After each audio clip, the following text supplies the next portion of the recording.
Bismillahirrahmanirrahim. Assalamu alaikum, dear students. Today our topic is RMP, resting membrane potential. That is the form of nerve impulse. Resting membrane potential, इसे हम non conducting neuron phase भी कहते हैं। यानी कि इसमें क्या होता है, सबसे पहले तो मैं आपको ये बताते चलूँ कि रेस्टिंग मेम्ब्रेन पोटेंशियल में मेम्ब्रेन पोटेंशियल का क्या मतलब है। उसके लिए हमें सबसे पहले इलेक्ट्रिक पोटेंशियल देखना पड़ेगा। इलेक्ट्रिक पोटेंशियल क्या होता है? इलेक्ट्रिक पोटेंशियल अगर हम देखें, अगर किसी वायर में इलेक्ट्रॉन्स मूव करें, हम कहते हैं उसके अंदर ये पोटेंशियल है, उसके अंदर इतनी पोटेंशियल है, और हम ये वैल्यू वोल्ट्स में बताते हैं, इसमें वोल्ट, ठीक है। और यानी कि उनके पास एनर्जी है, पोटेंशियल का मतलब एनर्जी ले सकते हैं या उनके पास एबिलिटी है। इलेक्ट्रॉन के पास एनर्जी है या एबिलिटी है, ये मतलब है पोटेंशियल का, इलेक्ट्रिक पोटेंशियल का। एबिलिटी से क्या मुराद है? एबिलिटी से मुराद हम इसमें देखते हैं मेम्ब्रेन पोटेंशियल में। मेम्ब्रेन पोटेंशियल बेसिकली क्या चीज़ है? हमने एक न्यूरॉन, ये रेस्टिंग मेम्ब्रेन पोटेंशियल बच्चों को यही नहीं पता चलता ये किस चीज़ का है। मेम्ब्रेन पोटेंशियल में पहले बता दूँ, ये एक न्यूरॉन है। न्यूरॉन क्या चीज़ है, हमने पिछले लेक्चर में डिटेल के साथ डिस्कस कर लिया था। न्यूरॉन की मैंने एक्सोन ड्रा किया हुआ है, एक्सोन की मेम्ब्रेन को मैंने इधर मेम्ब्रेन पोटेंशियल के तौर पे लिया हुआ है, ठीक है। इसके ऊपर चार्जेस होते हैं, इसके ऊपर यहाँ नेगेटिव भी हो सकता है, यहाँ पॉजिटिव हो सकता है, यहाँ पॉजिटिव हो सकता है, यहाँ नेगेटिव हो सकता है, इस तरह। यानी कि इसके ऊपर चार्जेस मौजूद होते हैं, यानी कि इसके पास एनर्जी तो है। अभी हमने डिस्कस किया जहाँ चार्ज होंगे वहाँ एनर्जी होगी। तो फिर इसमें एबिलिटी का क्या मतलब है, जो मैंने इधर लिखा हुआ है कि एबिलिटी है इनके पास एबिलिटी इस चीज़ की है कि ये नर्व इम्पल्स को कंडक्ट कर सकते हैं, कर नहीं रहे, कर सकते हैं, ये कर सकते हैं, ठीक है। इसलिए अभी कर नहीं रहे, अभी रेस्ट की हालत में है, इसलिए हम कहते हैं नॉन कंडक्टिंग न्यूरॉन फेज, यानी कि कंडक्ट नहीं कर रहे लेकिन कर सकते हैं। इसकी एग्जाम्पल आप ऐसे ही ले लें कि अगर किसी स्टूडेंट के अंदर हम कहते हैं कि इसकी इतनी पोटेंशियल है, यानी कि वो इतने मार्क्स अचीव कर सकता है, उसके अंदर इतनी पोटेंशियल है, तो इसका मतलब है कि उसके अंदर जो है वो इतनी एबिलिटी है कि वो इतने मार्क्स गेन कर सकता है, ठीक है। ये थोड़ा सा था इंट्रो। रेस्टिंग मेम्ब्रेन पोटेंशियल का क्या मतलब है कि इसके जो है वो नर्व इम्पल्स अभी कंडक्ट नहीं करी। कंडक्ट क्यों नहीं कर रही? फिर कंडक्ट होती कब है? कंडक्ट इसलिए नहीं कर रही क्योंकि कोई स्टिमुलाई नहीं आई, कोई स्टिमुलाई नहीं है, इस वजह से कोई भी नर्व इम्पल्स कंडक्ट नहीं हो रही, मेम्ब्रेन रेस्ट की हालत में पड़ी हुई है, लेकिन उसके पास एबिलिटी है कि वो कंडक्ट कर सकती है, ठीक है। अनस्टिमुलेटेड यानी कि अभी कोई स्टिमुलाई नहीं आई। ये थोड़ा सा इंट्रोडक्शन था रेस्टिंग मेम्ब्रेन पोटेंशियल। रेस्टिंग का मतलब है कि वो रेस्ट की हालत में, मेम्ब्रेन कि न्यूरॉन की मेम्ब्रेन की बात हो रही है। पोटेंशियल उसके पास चार्ज है, एबिलिटी है, एनर्जी है कि वो कंडक्ट कर सकती है, लेकिन अभी रेस्ट की हालत में है। नॉर्मली बेसिकली जो है वो क्या होता है कि बाहर जो है वो आउटसाइड, अच्छा अब मैं ये आउटसाइड इनसाइड वर्ड यूज़ करूँगी तो आपने समझ जाना है कि मैं आउटसाइड मेम्ब्रेन से बाहर की बात कर रही हूँ, ये मेम्ब्रेन है ना, मैं आउटसाइड बाहर बात कर रही हूँ, और इनसाइड मेम्ब्रेन के अंदर। बच्चे क्या समझते हैं ऐसे ना, बच्चे समझते हैं आउटसाइड ये इसके तरफ, इनसाइड इनके दरमियान। ऐसा नहीं है सीन, ऐसा नहीं है। मेम्ब्रेन के अंदर की बात नहीं करी, मेम्ब्रेन के बाहर है आउटसाइड, मेम्ब्रेन के बाहर आउटसाइड, मेम्ब्रेन के अंदर इनसाइड, ठीक है। इस तरह है ये सीन, ठीक है। तो थोड़ा सा बताना ज़रूरी था।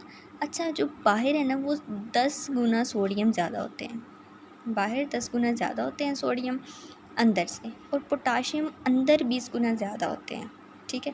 ये मैं आपको अभी समझाऊंगी थोड़ी देर में। बस इस चीज़ को आपने रट्टा लगा लेना है, मैं कहती हूँ पूरा इंशाल्लाह लेक्चर आपका हलवा हो जाएगा अगर आपको ये चीज़, बस इतनी सी चीज़ को रट्टा ही लगा लें कि 10 गुना बाहर सोडियम ज़्यादा होते हैं, 20 गुना पोटाशियम ज़्यादा। अच्छा, दोनों पे है पॉजिटिव चार्ज, बच्चे यहाँ मार खा जाते हैं, इन दोनों पे पॉजिटिव चार्ज लगाना है, ठीक है।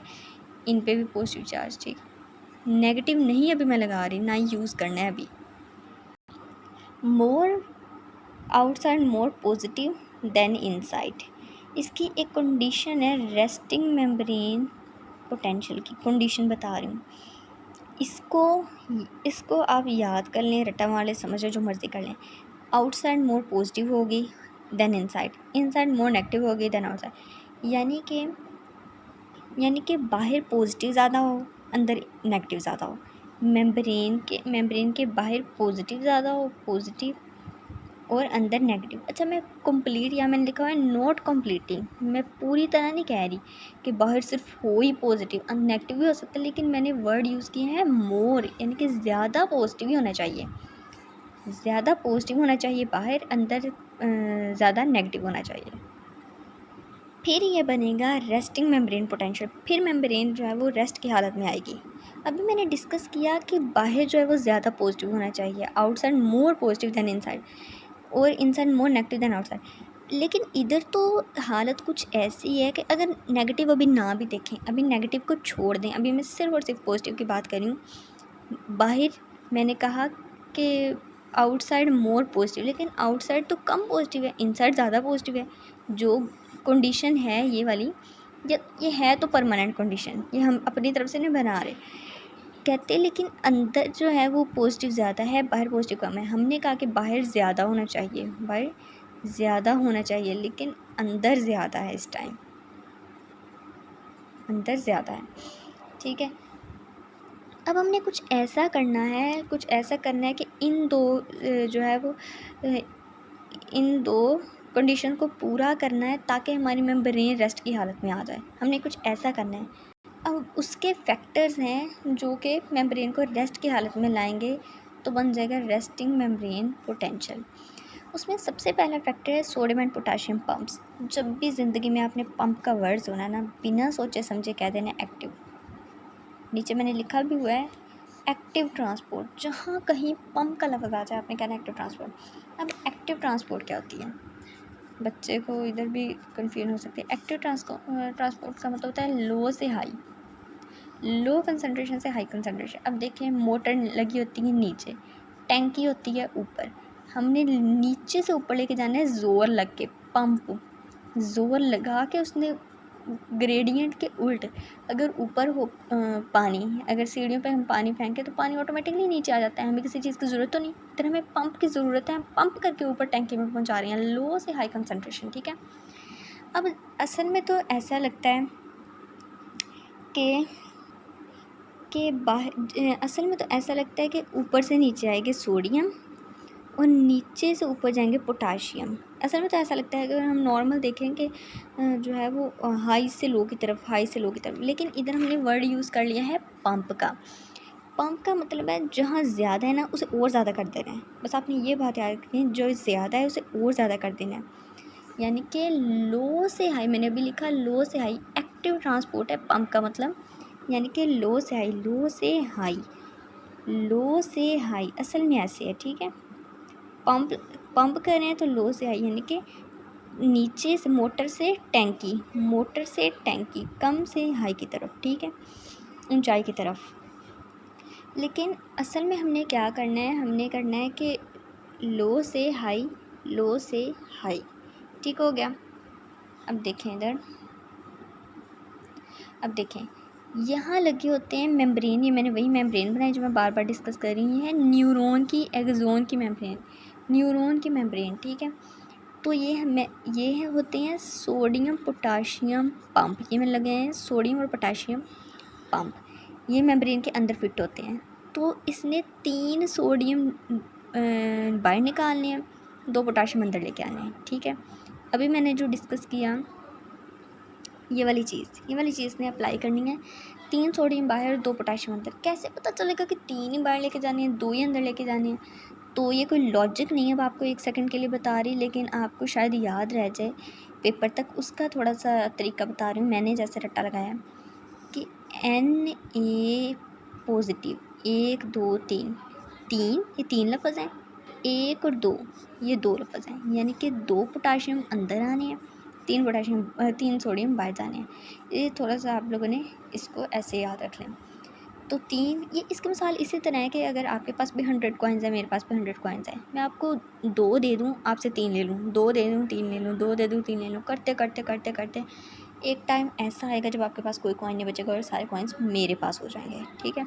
इसी तरह सोडियम बाहर जाए जा रहा है, जाए जा रहा है, जाए जा रहा है, पोटाशियम 2 बेचारे अंदर आ रहे हैं और सोडियम 3 बाहर जा रहे हैं, तो बाहर क्या हो जाएगा, मोर पॉजिटिव। ये देखिए 3 ज़्यादा है 2 कम है, तो बाहर मोर पॉजिटिव होना शुरू हो जाएगा, तो अंदर कम पॉजिटिव रह जाएगा, ठीक है। एक तो सिचुएशन ये। अब हमारी थोड़ी सी ये कंडीशन पूरी होगी कि आउटसाइड मोर पॉजिटिव, हमने आउटसाइड मोर पॉजिटिव बनाने की कोशिश कर ली है, ठीक है, थोड़ा सा हो गया।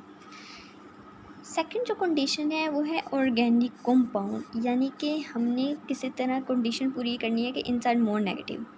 मोर नेगेटिव कैसे बनाना है कि ऑर्गेनिक कंपाउंड्स यानी कि एसिड होते हैं, प्रोटीन होते हैं जिनके ऊपर नेगेटिव चार्ज होता है, वो अकोमुलेट होना शुरू हो जाते हैं,